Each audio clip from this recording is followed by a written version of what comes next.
একদিকে ইসরায়েল বলছে তারা বন্ধুত্বের চূড়ান্ত শিখরে পৌঁছেছে, অন্যদিকে বন্ধু রাষ্ট্রটি তাও স্বীকার করছে। বিশ্লেষকরা বলছেন, আরব বিশ্বের জনমত এবং ইরানের সরাসরি হুমকির মুখে আমিরাত এখন এই গোপন সফরকে প্রকাশ্যে আনতে চাইছে না।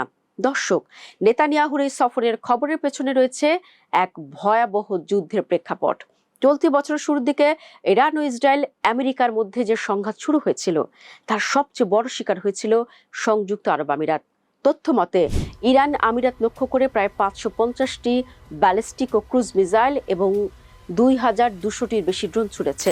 ফলে নিজেদের নিরাপত্তা নিশ্চিত করতে আমিরাত এক প্রকার বাধ্য হয়েই ইসরায়েলের সঙ্গে সামরিক সহযোগিতা বাড়িয়েছে। ইতোমধ্যে খবর বেরিয়েছে ইসরায়েল তাদের বিখ্যাত আয়রন ডোম প্রতিরক্ষা ব্যবস্থা আমিরাতে পাঠিয়েছে।